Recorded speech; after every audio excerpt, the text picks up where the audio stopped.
नमस्कार, सगरमाथा प्राइम समाचारमा स्वागत छ। म ज्योति पौडेल। नमस्कार, म पुष्पा श्री कार्की। सगरमाथा प्राइम समाचार सुरु गरौं अहिलेसम्मका मुख्य समाचारबाट।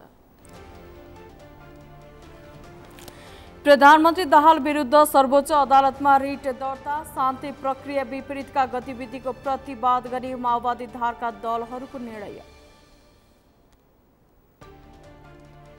मुस्ताङमा बौद्ध विश्वविद्यालय खोल्न सरकारले स्वीकृति नदिएको प्रधानमन्त्री दाहालको स्पष्ट उक्ति। यसबारे कसैलाई पनि आरोपित गर्न नचाहेको प्रतिक्रिया। रवि लामिछानेको मुद्दाबारे सर्वोच्च अदालतको पूर्णपाठ आयो। दल खोल्न र चुनाव लड्न नेपाली नागरिकता लिएकै हुनुपर्ने उल्लेख।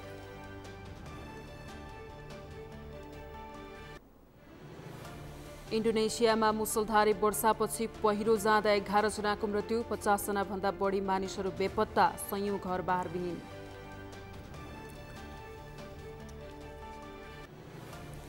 र फुटबलका अञ्जन विष्ट 2078 को पुरुषतर्फको वर्ष खेलाडी घोषित। महिलातर्फ भलिबलकी अरुणा साई वर्ष खेलाडी घोषित।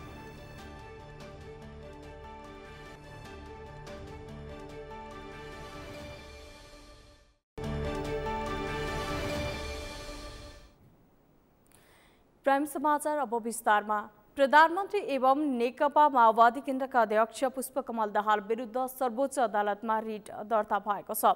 2076 सालमा सार्वजनिक रूपमा सशस्त्र युद्धमा मारिएका 17,000 मध्ये 5,000 को जिम्मा लिने दाहालको अभिव्यक्तिलाई आधार बनाएर आज सर्वोच्च अदालतमा रिट दर्ता भएको हो। 5,000 मानिस मारेको स्वीकार गरेको व्यक्ति कानुनको कठघरामा उभिनु पर्छ कि पर्दैन भन्दै रिट निवेदकहरूले प्रश्न गरेका छन्। एक रिपोर्ट। प्रधानमन्त्री एवं नेकपा माओवादी केन्द्रका अध्यक्ष पुष्पकमल दाहाल विरुद्ध सर्वोच्च अदालतमा रिट दर्ता भएको छ। विक्रम सम्वत 2076 साल माघ 1 गते टुडीखेलमा माघी पर्वको अवसरमा आयोजित कार्यक्रमलाई सम्बोधन गर्दै प्रधानमन्त्री दाहालले सशस्त्र युद्धमा मारिएका 17,000 मध्ये 5,000 जनाको मात्र आफूले जिम्मा लिने अभिव्यक्ति दिएका थिए। सोही अभिव्यक्तिलाई लिएर द्वन्द्वकालीन घटनामा पीडित भएकाहरूले सर्वोच्च अदालतमा रिट दर्ता गरेका हुन्। कल्याण बुढाथोकी, विनोद सापकोटा, कमला राई तिमल सेना, हुमराज डबाडी लगायतले सर्वोच्च अदालतमा रिट दर्ता गराएका हुन्। रिट दर्ता गरेपछि रिट निवेदक कल्याण बुढाथोकीले 26 जना भएर 2वटा मुद्दा दर्ता गरेको जानकारी दिए। उनले द्वन्द्वकालमा कानुन विपरीतका जघन्य अपराधका विषयमा रिट दर्ता गरेको बताए। यो हिजो द्वन्द्वकालमा गरेका कानुन विपरीतका जघन्य अपराध जो गरेका थिए विद्रोहीहरूले भनौँ, अब माओवादीहरूले यही विषयमा चाहिँ हामीले रिट दर्ता गरेका हौँ। हामी 26 जनाले गरेका छौँ, 2टा रिट गरेर, एउटा 8 जना। त्यस्तै रिट निवेदक शिवकुमार बुढाथोकीले द्वन्द्व पीडित सम्पत्ति क्षतिबाट 8 जना र माओवादीको कारबाहीमा परि मरेका परिवारका 17 जनाले मुद्दा दर्ता गरेको बताए। उनले प्रधानमन्त्री दाहालले 5,000 आफूले जिम्मा लिने भनिसकेकाले मानिस मारेको व्यक्ति कानुनको कठघरामा उभिनु पर्छ कि पर्दैन भन्दै प्रश्न गरे। उनले तत्कालीन समयमा आफ्नो सबै सम्पत्ति माओवादीले लुटेको र अहिले प्रधानमन्त्री भएको बेलामा फिर्ता गर्न माग गर्दै आफूले रिट दर्ता गरेको बताए। उनले आफूहरू अदालतबाटै न्याय पाइने भएकाले अदालत आएको भन्दै पूर्व प्रधानमन्त्री डाक्टर बाबुराम भट्टराई, नेपाल कम्युनिस्ट पार्टीका महासचिव नेत्रविक्रम चन्द लगायतका नेताहरूलाई पनि विधिको शासन मान्छौ भनेर शान्ति सम्झौतामा आइसकेपछि चोरी गरेको सम्पत्ति फिर्ता गर्नु पर्दैन भन्दै प्रश्न गरे। उनले 5,000 मानिस मार्ने मानिस देशको प्रधानमन्त्री बन्न नसक्ने र पीडितले न्याय पाउनु पर्ने बताए। प्रसन्नजीले उहाँले सार्वजनिक रूपमा जिम्मा लिएका मान्छे मध्ये पनि हाम्रो मान्छे पनि पर्छ भन्ने किसिमले अब 5,000 त उहाँले जिम्मा लिएको भन्नुहुन्छ, 17,000 मरेको मध्ये भनेपछि अब ज्ञानेन्द्रजीको बुवा टिकाराज आराम जस्तै रेलीमाई तमाङ, मेरो रामेछापका पनि धेरैजना मान्छेहरू मार्नु भएको छ। अब लुटपाटमा सम्पत्ति मेरो त अब सबै नै लुट्नु भएको हो होइन। सम्पत्ति क्षति अब घर कब्जादेखि सबै गरेको हो उहाँहरूले। मेरो सम्पत्ति पनि अहिलेसम्म फिर्ता गरेको छैन उहाँहरूले, अनि मेरो त सम्पत्तिको पनि माग हो। प्रधानमन्त्री दाहाल विरुद्ध दर्ता भएको रिटको पेशी सर्वोच्च अदालतले बिहिबार 10 बजेका लागि तोकेको छ।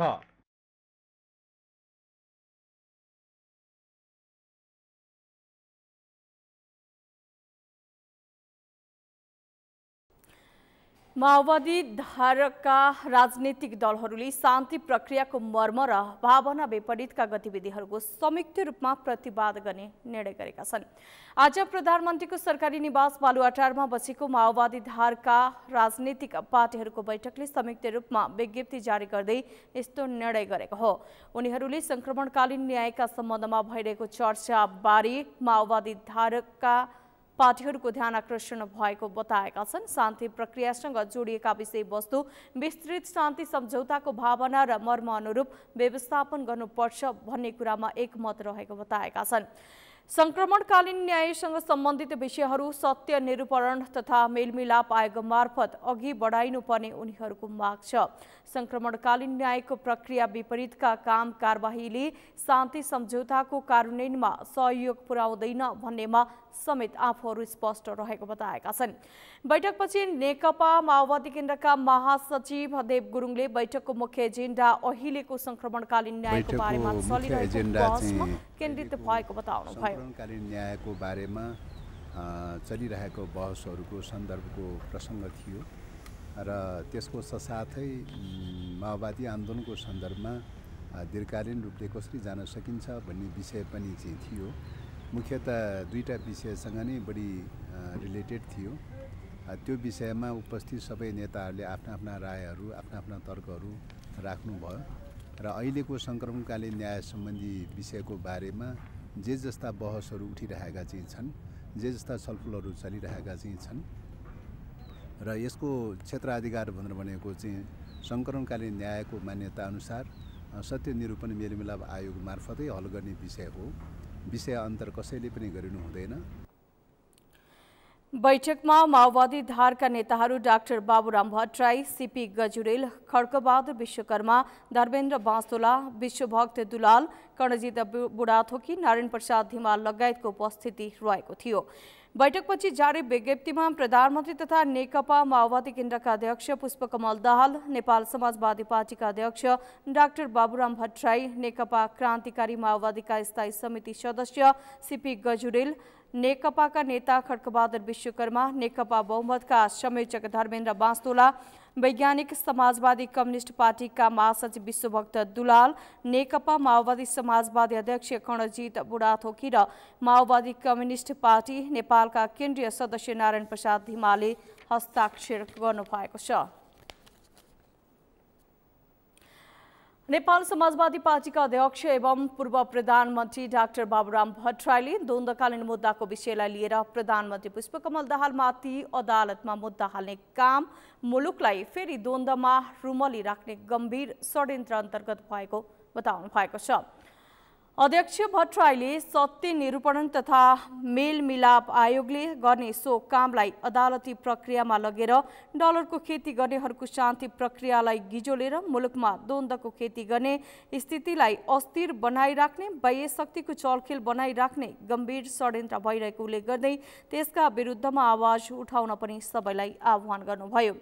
113औं अन्तर्राष्ट्रिय श्रमिक महिला दिवसको अवसर पारेर आज काठमाडौँमा आयोजित कार्यक्रममा उहाँले आफू प्रधानमन्त्री हुँदा शान्ति सम्झौतालाई पूर्णता दिनका लागि जारी गरेको अध्यादेश पनि अदालतमा मुद्दा हालेर अघि बढ्न नदिएको र हालाएर सामान्य न्यू बनाएर प्रधानमन्त्री दाहालमाथि नै मुद्दा हाल्ने काम गरिएको भन्दै आपत्ति समेत जनाउनुभयो।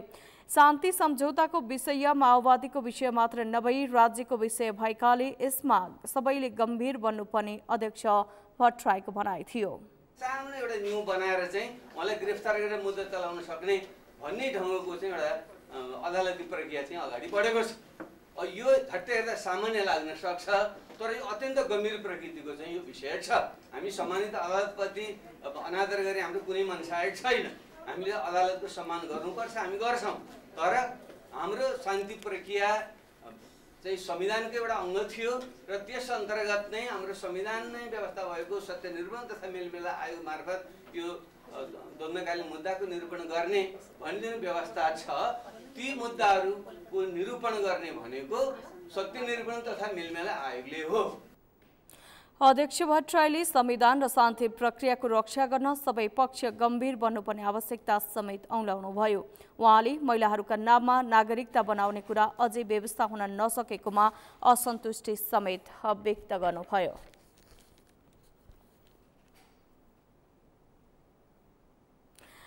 नेपाली कांग्रेसले संक्रमणकालीन न्यायको मुद्दा संक्रमणकालीन न्यायकै प्रबन्धबाट सम्बोधन हुनुपर्ने बताएको छ। आज कांग्रेस संसदीय दलको कार्यालय सिंहदरबारमा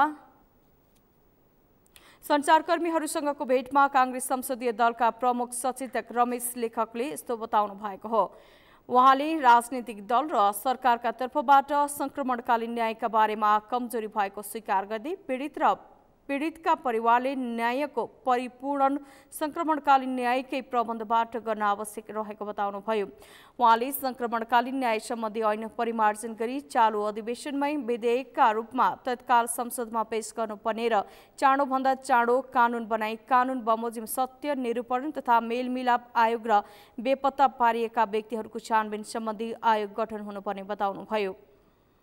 उहाँले अदालतमा मुद्दा पर्ने कुरालाई सामान्य रूपमा हेर्नुपर्ने भन्दै सर्वोच्च अदालतलाई पनि द्वन्द्वकालका मुद्दाहरूको छिनोफानो संक्रमणकालीन न्याय पद्धतिबाटै हुने भन्ने कुरा ज्ञात रहेको बताउनुभयो।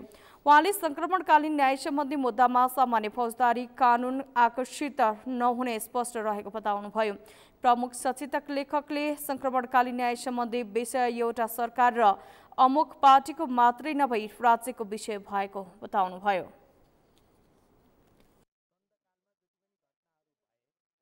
त्यसमा जसलाई पनि पीडा पुग्यो ती पीडितका परिवारहरूलाई न्याय दिने परिपूरण दिने यो विषयलाई तार्किक निष्कर्षमा पुर्याउने विषय भनेको राज्यको विषय हो। राज्यको विषय भन्ने बित्तिकै सरकारको विषय भयो, संसदको विषय भयो, सबै राजनीतिक दलहरूको विषय भयो र त्यसमा सर्वोच्च अदालत पनि पर्यो।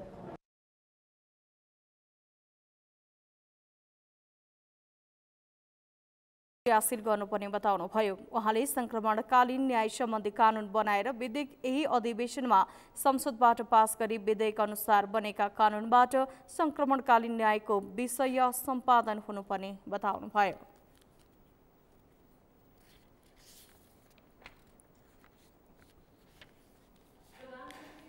दाहालले मुस्ताङमा बौद्ध विश्वविद्यालय खोल्न सरकारले स्वीकृति नदिएको बताउनु भएको छ। एमाले अध्यक्ष केपी ओलीले मुस्ताङमा भारतलाई बौद्ध विश्वविद्यालय खोल्न दिएर सरकारले चीनमाथि गद्दारी गरेको आरोप लगाइरहेका बेला प्रधानमन्त्री दाहालको यस्तो जवाफ आएको हो। आज काठमाडौँमा आयोजित एक कार्यक्रममा उहाँले अहिले मुस्ताङको विषयमा बडो चर्चा भइरहेको उल्लेख गर्दै त्यहाँ स्थानीय तहले विश्वविद्यालय भन्दा पनि कलेज खोल्ने विषयमा धेरै पहिलेदेखि नै कुरा चलिरहेको आफूले पाएको स्पष्ट पार्नुभयो।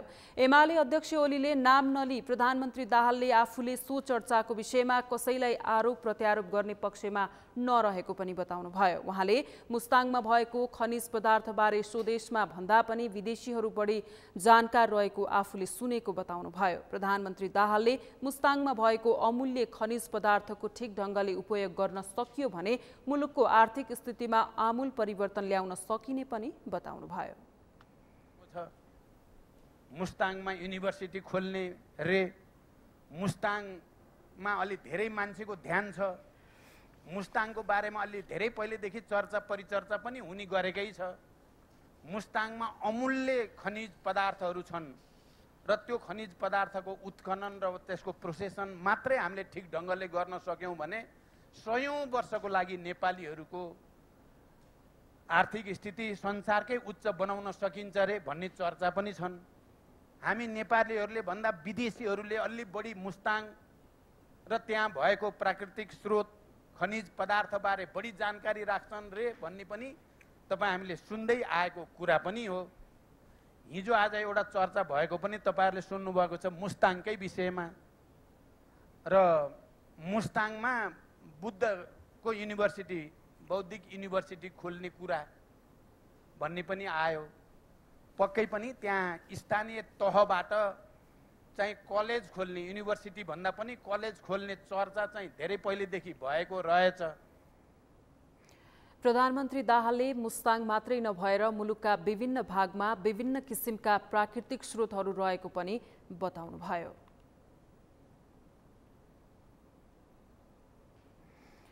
नेपाली राजनीतिमा महिला सहभागिताको अवस्था विश्वमै उन्नत छ भन्दा अनुपयुक्त हुँदैन। यसलाई लोकतान्त्रिक गणतन्त्रको उपलब्धिका रूपमा पनि लिइन्छ।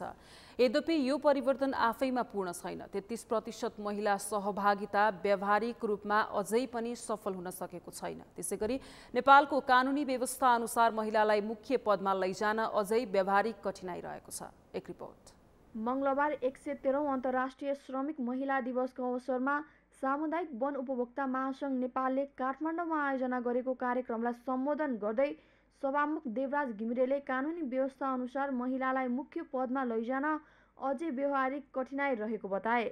उनले 33% महिला अनिवार्य हुनुपर्ने संवैधानिक व्यवस्थाका कारण आज ठूलो संख्यामा महिला प्रतिनिधिहरू नियम कानुन बनाउने तहसम्म प्रतिनिधित्व गरिरहेको भए पनि अझै पनि मुख्य पदमा महिला र पुरुषलाई कानुनी व्यवस्था अनुसार कार्यान्वयन हुन भने कठिनाइ देखिएको बताए। जुन किसिमको महिलाहरूको नेतृत्वमा महिला समानताको लागि न्यूनतम पनि मताधिकारको कुराहरू प्राप्त गर्ने कामहरू भयो, मताधिकारबाट अगाडि बढ्ने सन्दर्भमा नेपालमा महिलाहरूले यो राजनीतिक अधिकारमा ठुलो उपलब्धि हासिल गर्नुभएको छ। त्यसमा पनि सामुदायिक वनमा रहेर तपाईहरूले बनाएकै विधि विधान वा ऐनले अथवा आफ्नो विधानले 50% मुख्य पदहरूमा पनि आइदर अर एकजना महिला हुनै पर्ने गरी जे बनाउनु भयो त्यो कुराको अनुभवलाई राष्ट्रले स्वीकार गर्नुपर्ने परिस्थिति आयो र अहिलेको हाम्रो व्यवहारमा हामी मुख्य पदमा महिला र पुरुषहरूलाई कानुनी व्यवस्था गरेर मात्रै प्रयोग गर्दाखेरि पनि त्यसलाई ठिक ढङ्गले प्रयोग गर्ने केही व्यवहारिक कठिनाइहरू देखा परिरहेका छन्। 33% महिला अनिवार्य हुनुपर्ने संवैधानिक व्यवस्थाको कारणले गर्दाखेरि आज ठूलो संख्यामा महिला प्रतिनिधिहरू नियम कानुन बनाउने तहसम्म अथवा विभिन्न निकायहरूमा प्रतिनिधित्व गर्नुभएको छ। तथापि अझै पनि आवश्यक मात्रामा 33% को संख्या र गुण पुर्याउन नसकेको परिस्थितिलाई एउटा उदाहरणको रूपबाट फेको फल्ने कामहरू गरिरहेको छ। सभामुख घिमिरेले आर्थिक उन्नतिका लागि प्राकृतिक स्रोत त्यसमा पनि वनको दिगो व्यवस्थापनका बारेमा सोच्न जरुरी रहेको बताए। उनले प्राकृतिक स्रोतलाई संरक्षण र सम्वर्धन गर्दै समाज उपयोगी ढङ्गबाट आर्थिक उपार्जनको क्षेत्रमा सदुपयोग गर्ने विषयलाई जोड दिन आग्रह गरे। सभामुख घिमिरेले वातावरणमा आइरहेको प्रतिकूल परिवर्तनलाई कसरी न्यूनीकरण गर्न सकिन्छ भन्ने बारेमा पनि सरकारवाला निकायहरूले ध्यान दिनुपर्ने बताए। अब हाम्रो आर्थिक उन्नतिको लागि प्राकृतिक स्रोत त्यसमा पनि वनको व्यवस्थापन दिगो व्यवस्थापन कसरी गर्ने र यो स्रोतलाई संरक्षण र सम्वर्धन गर्दै समाज उपयोगी ढङ्गबाट आर्थिक उपार्जनको क्षेत्रमा यसलाई कसरी सदुपयोग गर्ने भन्ने राम्रो उदाहरण नेपालले प्रस्तुत गरेको मैले बुझेको छु। यसबाट धेरै राष्ट्रहरूले सिकेका छन्। त्यति हुँदाहुँदै पनि यसभित्र थुप्रै समस्याहरू, विकृतिहरू र संस्थागत भ्रष्टाचारका पक्षहरू पनि काफी छन्। कुनै न कुनै रूपबाट समुदाय मिलिसकेपछि वनको संरक्षण मात्रै होइन वनलाई समाप्त गर्ने खालका घटनाहरू पनि विभिन्न ठाउँमा घटेका छन् र नीतिगत रूपबाट पनि भएका त्रुटिहरूको विरुद्धमा निकै ठुला विवाद छलफल र बहसहरूले पनि ठाउँ पाइरहेको स्थिति छ। त्यस्तै सामुदायिक वन उपभोक्ता महासंघ नेपालकी अध्यक्ष भारती पाठकले क्रमिक रूपमा हरेक क्षेत्रमा महिला सहभागिता बढ्दै गए पनि पर्याप्त हुन नसकेको बताइन्। उनले आर्थिक रूपमा अझै पनि महिलालाई सशक्त बनाउन नसकिएको भन्दै महिलाहरूलाई सुरक्षित बनाउनु पर्ने बताइन्। आर्थिक रूपमा महिलाहरूलाई आत्मनिर्भर बनाउन सकिया छैन। विभिन्न क्षेत्र विभिन्न चरणबद्ध रूपमा घटनाहरू घटिराखेका छन्। महिलाहरू अहिले पनि सुरक्षित हुनुहुन्न, चाहे त्यो कार्यस्थलमा आफ्नो काम गर्ने ठाउँमा होस्, चाहे जुनसुकै ठाउँमा जाँदाखेरि पनि महिलाहरूले आफूलाई सुरक्षित भएको म सुरक्षित छु भनेर महसुस गर्न सक्ने अवस्था भएको छैन। यस्ता घटनाहरू दिन प्रतिदिन हामीले देख्नु परेको छ।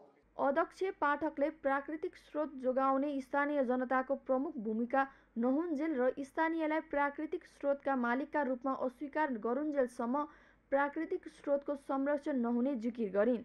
113औं अन्तर्राष्ट्रिय श्रमिक महिला दिवसको अवसरमा सामुदायिक वन उपभोक्ता महासंघ नेपालले काठमाडौँमा आयोजना गरेको कार्यक्रममा सामुदायिक वन उपभोक्ता महासंघमा रहेर विभिन्न कालखण्डमा काम गरेका र प्रदेश तथा प्रतिनिधि सभामा निर्वाचित सांसदहरूलाई सम्मान गरिएको थियो। राष्ट्रिय सभा उपाध्यक्ष उर्मिला अर्यालले महिलाहरूलाई प्रत्यक्षतर्फ 50% सिटमा चुनाव लड्न पाउने व्यवस्था ल्याउनुपर्ने बताउनु भएको छ। आज राष्ट्रिय महिला आयोगको 21औं स्थापना दिवस तथा 113औं अन्तर्राष्ट्रिय श्रमिक महिला दिवसको अवसरमा काठमाडौँमा आयोजित शुभकामना आदान प्रदान कार्यक्रमलाई सम्बोधन गर्दै उहाँले प्रत्यक्षतर्फ 50% सिटमा महिलाहरू चुनाव लड्न पाउने व्यवस्था ल्याउनुपर्ने बताउनु भएको हो। उहाँले स्थानीय तह, प्रदेश सभा र संघीय संसद सबै ठाउँमा 50% उम्मेद्वार पुरुष र 50% उम्मेद्वार महिला हुनुपर्ने बताउनुभयो। नेपालमा पुरुषको भन्दा महिलाहरूको जनसङ्ख्या बढिरहेको उल्लेख गर्दै उहाँले महिलाहरू 33% प्रतिनिधित्वमा मात्रै सीमित हुनु नहुने बताउनुभयो। उपाध्यक्ष अर्यालले राज्यका निकायहरूको प्रमुख पदहरूमा महिलाको प्रतिनिधित्व पनि कम भएको भन्दै प्रमुख पदहरूमा महिला प्रतिनिधित्व गराउनतर्फ ध्यान दिन पर्ने बताउनुभयो।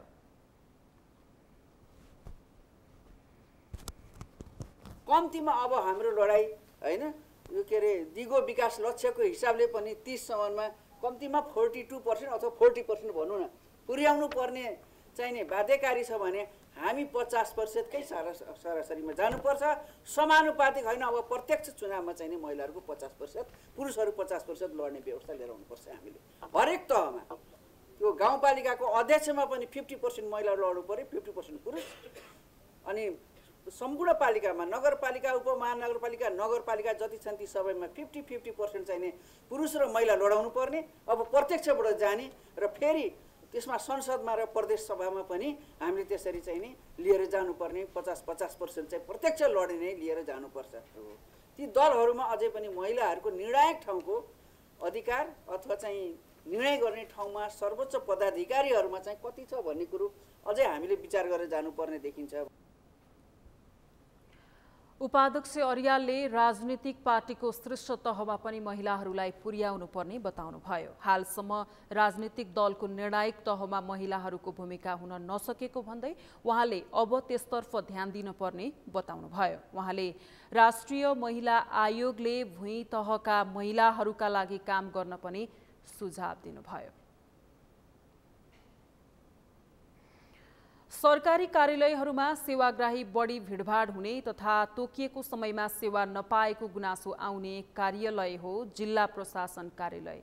अझ जिल्ला प्रशासन कार्यालय काठमाडौँमा देशभरबाट विभिन्न सेवा लिन आउने सेवाग्राहीहरूको कारण बढी भिडभाड हुने गरेको छ। यही भिडभाड कम गर्न र सेवालाई चुस्त बनाउन भन्दै कार्यालयले सेवाग्राहीका लागि टाइम कार्डको व्यवस्था गर्यो। टाइम कार्ड लागू भएपछि कार्यालयमा भिडभाड कम हुनका साथै सेवाग्राहीहरूले पनि सजिलै सेवा पाउन थालेका छन्। मेनुका लम्सालको रिपोर्ट। सेवाग्राहीको भिडभाड, तोकिएको समयमा सेवा नपाउने लगायतका समस्याले सधैँजसो अस्तव्यस्त हुने जिल्ला प्रशासन कार्यालय काठमाडौँ अहिले व्यवस्थित हुँदै गएको छ। प्रशासन कार्यालयले सेवाग्राहीका लागि टाइम कार्ड अर्थात् समय तालिका व्यवस्था गरेसँगै कार्यालयमा हुने भिडभाड कम हुनुका साथै सेवा पनि व्यवस्थित हुँदै गएको हो। सेवाग्राहीले समयमै सजिलै सेवा पाउन सकुन् र कार्यालयमा भिडभाड कम गर्ने उद्देश्यले पुस 21बाट सुरु भएको टाइम कार्डको व्यवस्था भए यता अहिले जिल्ला प्रशासन कार्यालय काठमाडौँमा भिडभाड घटेको छ भने सेवाग्राहीले पनि सहजै सेवा पाउन थालेको बताएका छन्। चिने पनि नचिने पनि खरा सरासर काम भइरहेछ। अहिले त फेरि ज्येष्ठ नागरिक भएर भनेर लाइनमा पनि बस्नु पर्दैन, मजाले दिइरहेको छ। अब भएको कुरालाई त भएकै भन्यो, कुनै तकलिफ छैन, मजाले दिइरहेको छ। त्यो सहजै छ भनौँ। हामी अब बाहिरको मान्छेलाई यहाँ भ्यालीभित्रबाट पनि अब हाम्रो यो उपलब्ध गराएर सहजै भइरहेछ। उहाँ जस आफ्नो ठाउँमा जानु परेन। यहीँ हामी स्थायी रूपमा बसोबास गरेर ठाउँबाट हामीले चाहिँ पर्चीपत्र लिन पाउने भयौँ। को प्रतिलिपि दिन आएको तर काम सहजै भइराखेको छ। अहिले बिचौलिया देखिएका छैनन्। काममा केही सुधार भएको लाग्छ प्रशासन, जिल्ला प्रशासन काममा। मान्छेको भिडभाड त हुने कुरा भयो तर मान्छे रोकिनु परेको छैन। खोइ अहिलेको प्रधानमन्त्रीको आदेश हो कि? जिल्ला प्रशासन कार्यालय काठमाडौँले दिने 11 प्रकारका सेवामा टाइम कार्ड लागू छ। नयाँ नागरिकता, नाबालक परिचय पत्र, सङ्घ-संस्था दर्ता तथा नवीकरण, मुद्दाको पेशी तोक्ने लगायतका 4वटा सेवामा टाइम कार्ड दिएर सेवा दिने व्यवस्था छ। यसबाहेक अन्य सेवामा समय तोकेर सेवा प्रवाह गरिन थालिएको छ। यो व्यवस्था लागू हुँदा भिडभाड कम हुनुका साथै सेवा प्रवाहमा समेत सहज भएको कार्यालयको भनाइ छ। साताको हरेक बार छुट्टा छुट्टै शाखामा टाइम कार्ड बाँड्ने गरिएको छ। कुन सेवालाई कति समयभित्र दिइसक्ने भनेर कागजातका आधारमा टाइम कार्ड बाँड्ने गरिएको छ। सेवाग्राहीको कागजात पुगेको वा नपुगेको चेक गरेर कार्ड दिने गरिएको र आवश्यक कागजात पुगेको अवस्थामा 30 मिनेटमा सेवा दिने गरी टाइम कार्ड लागू गरिएको कार्यालयले जनाएको छ। हामीले विभिन्न 11 प्रकारका सेवामा चाहिँ हामीले टाइम कार्ड लागू गरेका थियौँ। त्यसमध्ये पनि 4वटामा चाहिँ ठ्याक्कै कार्डै दिने, अन्यमा चाहिँ टाइम तोक्या हो। हामीले 4वटामा चाहिँ टाइम कार्डै चाहिँ हामीले नयाँ नागरिकता, नाबालक परिचय पत्र, सङ्घ संस्था दर्ता नवीकरण र मुद्दाको पेशी तोक्नेमा चाहिँ हामीले टाइम कार्डै उपलब्ध गराएको हो भने अन्य सेवाहरूमा चाहिँ हामीले समय तोकेको हो। जस्तै उदाहरणका लागि राष्ट्रिय परिचय पत्र वितरण भनेर परिचय पत्र तयार भइसक्यो आएकोलाई चाहिँ 15 मिनट तोकिएको छ, तर उहाँहरूलाई चाहिँ हामी कार्डै दिँदैनौँ। त्यस्तै गरिकन राहदानी वितरणलाई 15 मिनट तोकिएको छ, उहाँहरूलाई कार्ड दिँदैनौँ। त्यस्तै गरी विविध सेवामा विभिन्न सिफारिसहरूको लागि 1 घन्टा तोकिएको छ, कार्ड दिँदैनौँ, तर 1 घन्टाभित्रमा हामीले डकुमेन्ट पुगेपछि सिफारिस दिन्छौँ। त्यसले गर्दा हामीले विभिन्न 11 प्रकारका सेवामा टाइम तोकिएको छ, तर टाइम कार्डै चाहिँ हामी 4 प्रकारकामा दिएका छौँ। जिल्ला प्रशासन कार्यालय काठमाडौँले दिने सेवामा यसअघि अनेकन समस्या आउने गरेकोमा सेवाग्राही अहिले भने राहत महसुस गर्न थालेका छन्। कार्यालयले गरेको यो सुरुवात स्वागतयोग्य भएको सेवाग्राही बताउँछन्। यस्तोमा देशैभरका जिल्ला प्रशासन कार्यालयले यसरी टाइम कार्ड अनुसार सेवा दिए सेवाग्राहीले सहज सेवा पाउन सक्थे। सगरमाथा टेलिभिजनका लागि क्यामेरामा मिनराज गोरालका साथमा मेनुका लम्साल, काठमाडौँ। सगरमाथा प्राइम समाचारमा अब पालो विश्रामपछि रवि लामिछानेको मुद्दाबारे सर्वोच्च अदालतको पूर्ण पाठ आयो। दल खोल्न र चुनाव लड्न नेपाली नागरिकता लिएकै हुनुपर्ने उल्लेख। पूर्वी सुर्खेतको रामघाट दशरथपुर जोड्ने भेरी नदीको पक्की पुल शिलान्यास भएको 6 वर्षपछि बन्दै अबको 3 वर्षभित्र निर्माण सम्पन्न गर्ने सम्झौता। र फुटबलका अञ्जन विष्ट 2078 को पुरुषतर्फको वर्ष खेलाडी घोषित। महिलातर्फ भलिबलकी अरुणा शाही वर्ष खेलाडी घोषित।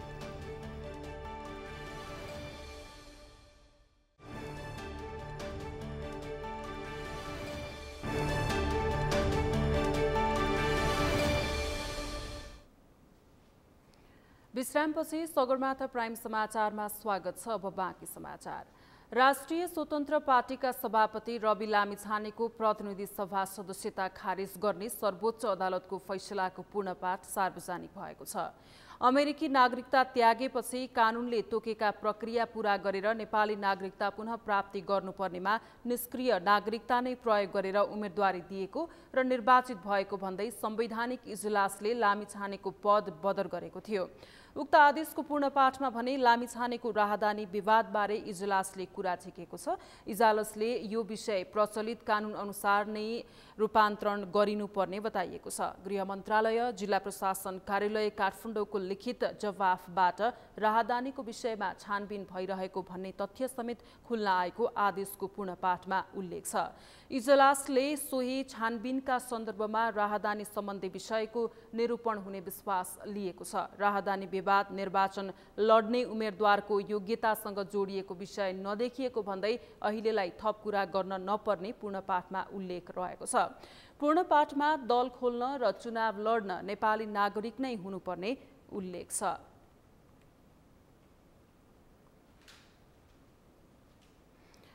पूर्वी सुर्खेतको रामघाट दशरथपुर जोड्ने भेरी नदी माथिको पक्की पुल शिलान्यास भएको 6 वर्षपछि बन्ने भएको छ।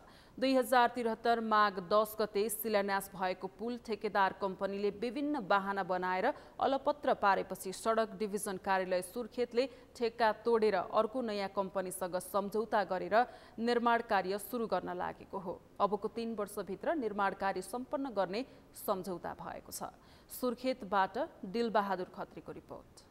पूर्वी सुर्खेतको समृद्धिका लागि महत्त्वपूर्ण मानिएको भेरी गङ्गा नगरपालिकाको रामघाट र लेकबेसी नगरपालिकाको दशरथपुर जोड्ने भेरी नदीमाथि पक्की पुल बन्ने भएको छ। शिलान्यास भएको 6 वर्षसम्म निर्माण अलपत्र पार्ने ठेकदार कम्पनीसँगको ठेक्का सम्झौता तोडेर नयाँ कम्पनीसँग सम्झौता गरेपछि निर्माण कार्य सुरु गर्न लागि सडक डिभिजन कार्यालय सुर्खेतका प्रमुख अभिमन दास मुल्मीले बताए। यसै आर्थिक वर्षभित्र चाहिँ नि एप्रुभ गराएर नयाँ प्रोक्युरमेन्ट प्रोसेस अगाडि बढाएर तपाईको चाहिँ नि यही 2079-10 माघमा चाहिँ हामीले त्यहाँ चाहिँ नयाँ ठेक्का लगाएको छौँ। निर्माण व्यवसायी अनक निर्माण सेवाबाट चाहिँ नि त्यो पुलको कामको सुरुवात पनि भइसकेको छ। त्यो पुल चाहिँ नि डिजाइन पनि निर्माण व्यवसायी आफैले र कन्स्ट्रक्सन पनि उसैले आफूले गर्ने गरी त्यसै ठेक्का सम्झौता भएको हो।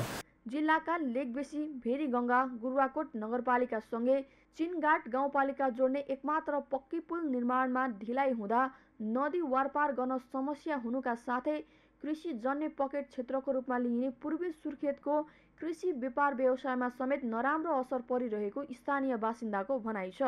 अहिले पुल नबिन्दाखेरि हामीलाई कस्तो साध्य छ भन्ने कुरो अब न पारी जानु छ, उता गाडी आउँछन् यही रोकिन्छन्, उता पारी आउँछन् पारी रोकिन्छन्।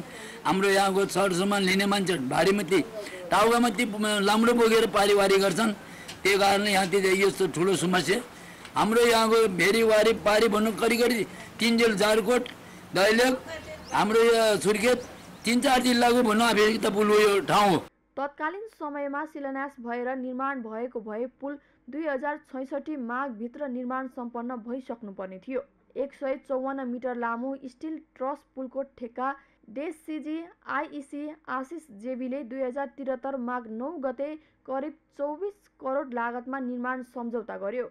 उसले पुलको डिजाइन नै गलत भएको भन्दै विभिन्न बहाना बनाएर 6 वर्षसम्म निर्माण अलपत्र पार्यो।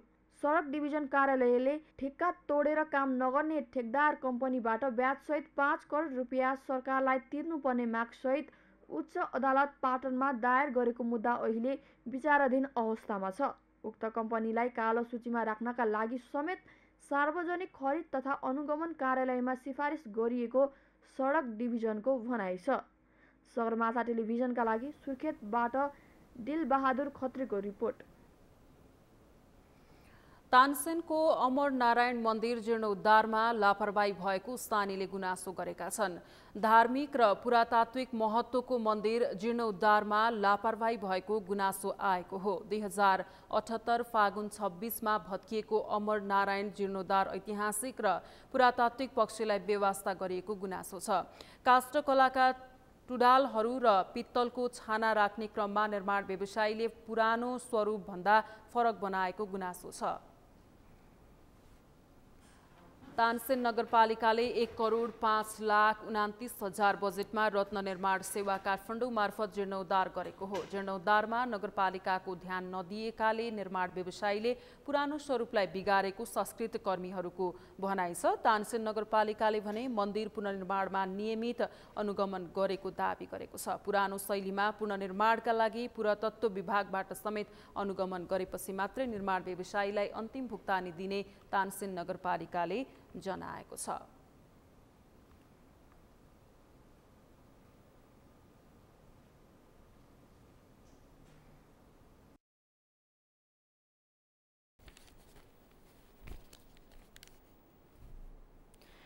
अवैध संरचना भत्काएको 5 महिना बितिसक्दा पनि वीर अस्पताल अगाडिको पार्किङ व्यवस्थित हुन सकेको छैन।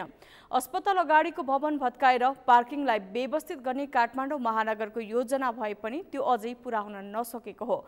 भवन भत्किँदा केही समय खाली भएको सडकमा पुनः निजी क्षेत्रले नै पार्किङ गर्ने व्यवस्था मिलाउँदा सेवाग्राहीलाई शास्ति भएको छ। पार्किङ व्यवस्थित गर्ने विषयमा भने महानगर र वीर अस्पताल एकअर्काको मुख ताकेर बसेका छन्। अभिषेक सुनारको रिपोर्ट। काठमाडौँ महानगरपालिकाले गत असोज 6 गते वीर अस्पताल अगाडिको अनाधिकृत संरचनामा डोजर चलायो। नक्सा विपरीतका टहरा हटाएर अव्यवस्थित पार्किङलाई व्यवस्थित गर्ने भन्दै 5 वटा फार्मेसी सञ्चालित भवन भत्कायो। तर महानगरले जुन उद्देश्यले त्यहाँको संरचना भत्काएको थियो त्यो उद्देश्य भने अझै पूरा हुन सकेको छैन। वीर अस्पताल अगाडिको दृश्य पहिलेको भन्दा पनि झन भद्रगोल देखिएको छ।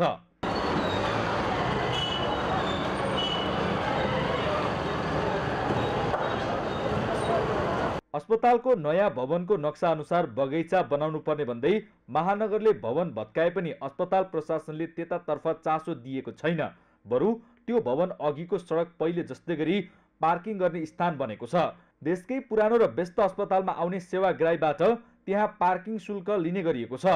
अस्पतालले आफ्ना कर्मचारीका लागि पार्किङ गर्ने सुरक्षित स्थान त बनाएको छ, तर सेवाग्राहीलाई प्रयोग गर्न भने दिइँदैन।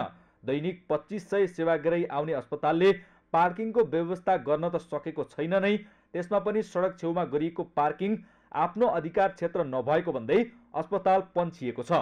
त्यसको त हाम्रो अधिकार क्षेत्रभित्र पर्दैन, किन भन्दा सडक पेटी र सडकमा कुनै पार्किङको लागि छुट्याएको छ भने महानगरपालिकाले छुट्याउने हो।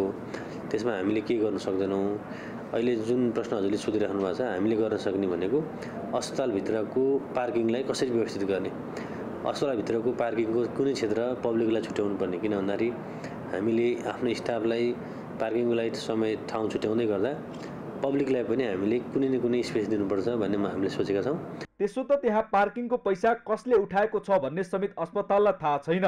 सेवाग्राहीबाट कति पैसा उठाइएको छ र त्यो ठिक हो कि होइन भन्नेतर्फ पनि अस्पतालले चासो दिएको देखिँदैन। काठमाडौँ महानगरले भाडामा लगाएको हुँदा यस विषयमा आफूहरू सम्बन्धित नरहेको अस्पतालको भनाइ छ। यता महानगरले भने अस्पतालले भाडामा लगाएको बताइरहेको छ। भत्किएको संरचना नबनाउँदासम्म पार्किङ गरेर अस्पतालले भाडा उठाएको हुँदा आफूहरूले त्यसतर्फ ध्यान नदिएको महानगरको भनाइ छ। अस्पताल प्रशासनले यस विषयमा समन्वय नगरेको हुँदा पनि के गर्ने भन्ने विषयमा दोधारमा परेको महानगरको तर्क छ। कमसेकम वीरष्टले हामीलाई भन्नुपर्ने थियो कि यो मोटरसाइकल पार्किङ महानगरपालिकाको आफ्नै आम्दानी हुने खालको गरिकन पार्किङ गरे हो कि कसैले त्यसलाई चाहिँ त्यो ठाउँलाई चाहिँ सदुपयोगको रूपमा गरेको हो।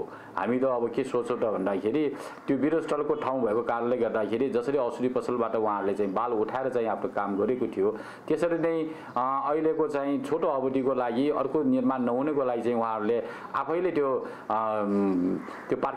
पार्किङको लागि चाहिँ दिएको हो कि भनेर सोचिरहेको अवस्था थियो।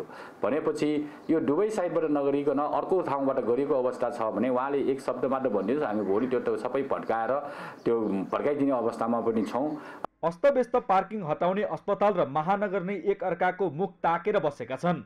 न त अस्पतालले नै महानगरसँग भेट्न चाहन्छ, न त महानगर नै अस्पतालसँग। महाबौद्धको पार्किङ क्षेत्रमा टेन्डर पारेको क्लबले त्यहाँ पैसा उठाएको हामीले जानकारी पाएका छौँ, तर यस विषयमा त्यहाँ पैसा उठाउन बसेका कर्मचारी भने बोल्न मानेनन्। अस्पताल जस्तो संवेदनशील क्षेत्रमा खुलेआम पैसा उठाउँदा पनि सम्बन्धित निकाय बेखबर बन्दा सेवाग्राही शुल्क तिरेर पार्किङ गर्न बाध्य भएका हुन्। सगरमाथा टेलिभिजनका लागि क्यामेरामा सन्तोष चन्दका साथ अभिषेक सुनार, काठमाडौँ। पार्किङ व्यवस्थित गर्ने भन्दै वीर अस्पताल अगाडिको अवैध संरचना भत्काए पनि अझैसम्म व्यवस्थित हुन सकेको छैन। भवन भत्काएको केही समयसम्म पार्किङको कुनै चासो नगरिए पनि केही समय यता निजी क्षेत्रले पार्किङको शुल्क असुल्दै आएका छन्। यसै सन्दर्भमा हामीले आजको सगरमाथा जनबोलीमा सर्वसाधारणलाई सोधेका थियौँ, मेडिकल हटाएर निजी क्षेत्रलाई पार्किङको ठेक्का दिने निर्णय तपाईँलाई कस्तो लाग्यो? हेरौँ उनीहरूको भनाइ उनीहरूकै शैलीमा।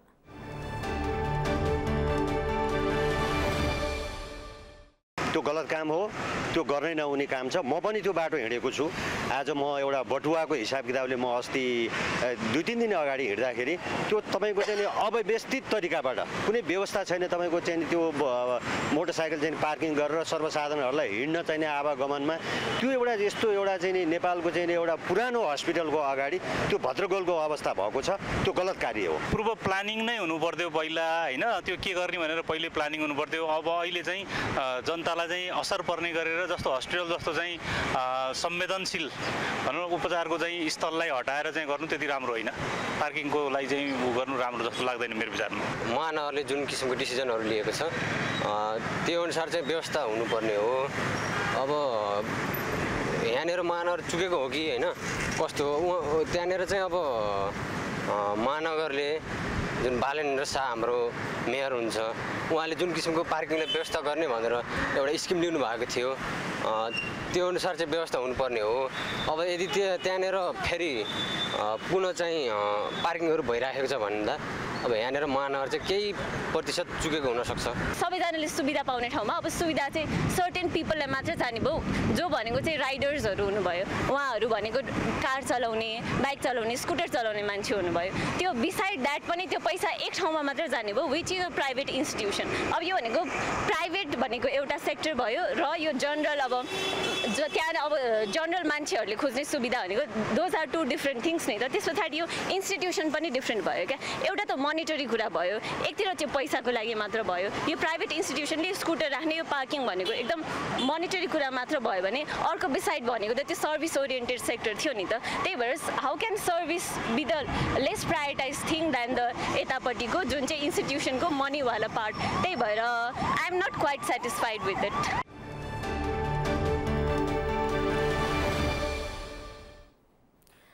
हिन्दू परम्परा अनुसार विजय उत्सवका रूपमा मनाइने होली पर्वको मौलिकता हराउन थालेको छ। पौराणिक मान्यता अनुसार असत्यमाथि सत्यको विजय भएको खुसियालीमा होली पर्व मनाउने गरिन्छ। तर पछिल्लो समय होलीको मौलिक संस्कृतिभन्दा उश्रृङ्खल गतिविधिका रूपमा मनाइन थालेको छ। युवा पुस्ताहरू होलीलाई संस्कृति जोगाउने भन्दा पनि विकृतिलाई बढावा दिएको पाइन्छ। तर सुदूरपश्चिमका केही समुदायमा भने होलीलाई मौलिक रूपमा मनाइएर तराईमा पनि संस्कृति जगेर्नमा जुटेको छ। कैलालीबाट दिनेश विष्टको रिपोर्ट। हिन्दू परम्परामा विजय उत्सवका रूपमा मनाइने होली पर्वको मौलिकता हराउन थालेको छ। अहिले देशैभरि होली मनाउने शैलीमा विकृति थपिएको छ। सुदूरपश्चिममा पनि अधिकांश समुदायले आफ्नो संस्कृति बिर्सेर पश्चिमी संस्कृति अङ्गाले पनि केही समुदाय भने मौलिक संस्कृतिलाई नै निरन्तरता दिइरहेका छन्। होलीमा इतिहास तथा पुराणका विभिन्न कालखण्डका घटनासँग सम्बन्धित विषयवस्तुलाई प्रस्तुत गरिन्छ। विभिन्न देवी देवताका गाथा एवं स्तुति, सामाजिक तथा प्राकृतिक विषयवस्तुमा आधारित गाथा प्रस्तुति हुने गरे पनि पछिल्लो समय केवल रङमा मात्रै होली सीमित हुने गरेको छ। यो पुरानो मौलिक संस्कृति बचाइरहेका छौँ हामी, यो बचाउनु पर्छ। योसम्म हामीले यो पुरानो संस्कृतिलाई नै बचाइराख्नु, आउने पिँढीले पनि यस्तै शिक्षण यसरी नै खेल्छन् भन्ने उद्देश्यले नै हामी यो खेल्दैछौँ। होलीमा विभिन्न लोक बाजाको प्रयोग गरिन्छ। देवस्थल, सार्वजनिक स्थल तथा घर घर गएर होली खेल्ने चलन छ। किन भनेपछि परापूर्व कालदेखि आएको चलन चल्तीलाई जोगाउनको निम्ति र पुरानो पुस्तामा भएको रीतिरिवाजहरूलाई नयाँ पुस्तालाई सिकाउनको निम्ति यो परम्परागत होली खेल्दै आएका छौँ हामी सबै। सेवा समिति होली कमिटी परिवारलाई धनगढी महानगरपालिका 1 बस्ने श्री मानसिंह धामीजीले सेवा समितिको होली कमिटीलाई सहयोग स्वरूप रु 1500 प्रदान गर्नुभएकोमा उहाँको उत्तम प्रगतिको कामना साथै होली पर्व 2079 को दार्चुलालाई अगाडि बढोस्, हाम्रो संस्कृतिको धनी, कला गलाको धनी, हरेक चिजको धनी दार्चुला अगाडि बढोस्। पछिल्लो समयावधिमा हामीले युवाहरूमा चाहिँ होलीलाई नकारात्मक रूपमा लोला हान्ने, फोहोर ढिलो छ्याप्ने, दोषोहरू बोल्ने जुन परम्परा तराईमा देखा परिरहेको छ त्यसको अन्त्यको लागि 10-14 विद्यार्थी समाजले हाम्रो चाहिँ मौलिक परम्परागत होली चाहिँ कैलालीमा खेलिराखेको छ र होलीको वास्तविक मर्म नमर्ने गरेर यसलाई चाहिँ यो तरिकाले चाहिँ खेल्नुपर्छ, यसको वास्तविक खेलाइ खेल्ने तरिका चाहिँ यो हो भनेर एउटा चाहिँ पछिल्लो समयको गतिविधि र नकारात्मक होलीलाई चाहिँ नकारात्मक रूपमा जुन लिया छ त्यसलाई चाहिँ न्यूनीकरण गर्नको लागि चाहिँ यसले चाहिँ मेसेज दियोस् भन्ने एउटा उद्देश्य हो। भाषा, साहित्य एवं लोक साहित्य र लोक वार्ताका विषयवस्तुलाई झल्काउने भएकाले यसको गहन अध्ययन तथा प्रस्तुतिमा निरन्तरता दिनु आवश्यक छ। होलीलाई अतिरञ्जनात्मक बनाई मादक पदार्थ सेवन गर्ने परिपाटी बढ्दै गएको छ। होलीको मौलिकता संरक्षण गर्नु हामी सबैको दायित्व हो। सगरमाथा टेलिभिजनका लागि कैलालीबाट दिनेश विष्टको रिपोर्ट। सगरमाथा प्राइम समाचारमा उपालो विश्रामपछि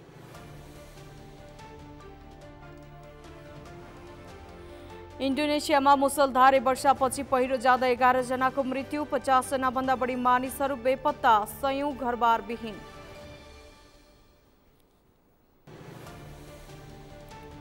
र फुटबलका अञ्जन विष्ट 2078 को पुरुषतर्फको वर्ष खेलाडी घोषित, महिलातर्फ भलिबलकी अरुणा साई वर्ष खेलाडी घोषित।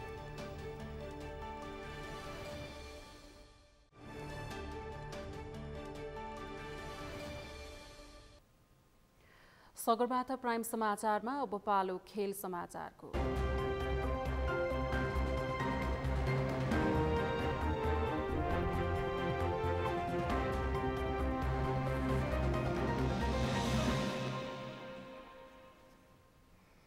फुटबलका अञ्जन बिष्ट र भलिबलकी अरुणा शाही वर्ष 2078 को वर्ष खेलाडी घोषित भएका छन्।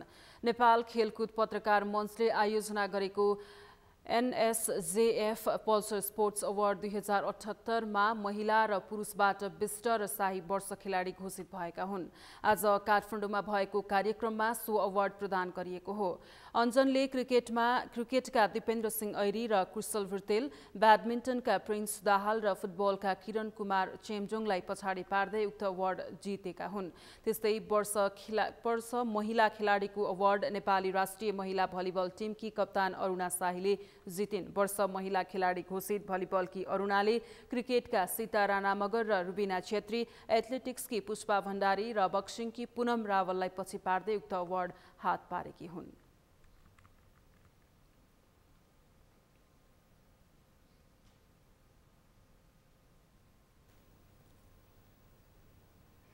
खेल समाचारसँगै हामी सगरमाथा प्राइम समाचारको अन्त्यमा छौं। अन्त्यमा मुख्य समाचार पुनः एकपटक।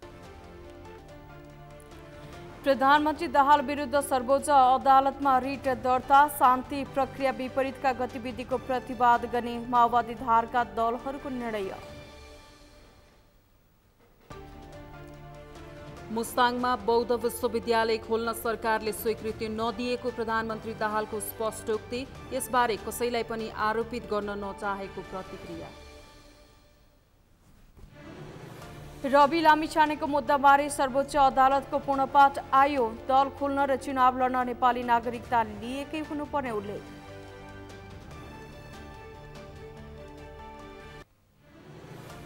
इन्डोनेसियामा मुसलधारे वर्षापछि पहिरो जाँदा 11 जनाको मृत्यु, 50 जना भन्दा बढी मानिसहरू बेपत्ता, सयौं घरबार विहीन।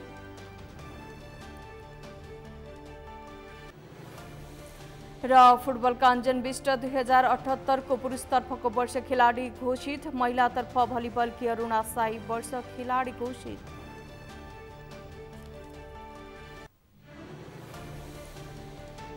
हवस् त सगरमाथा प्राइम समाचार अहिलेलाई सकियो। तपाईँ समाचार बुलेटिनका साथै सगरमाथा टेलिभिजनका सम्पूर्ण कार्यक्रम www.sagarmatha.tv मा पनि पढ्न र हेर्न सक्नुहुनेछ। साथै युट्युबमा youtube.com/sagarmatha.tv नेपालमा हेर्न सक्नुहुनेछ। तपाईँ हामीलाई फेसबुकमा पनि facebook.com/STV नेपालमा फलो गर्न सक्नुहुनेछ। समाचारको शिखर, नेपालको गौरव, नेपालको पहिलो न्युज च्यानल सगरमाथा टेलिभिजन हेर्दै गर्नुहोला। नमस्कार।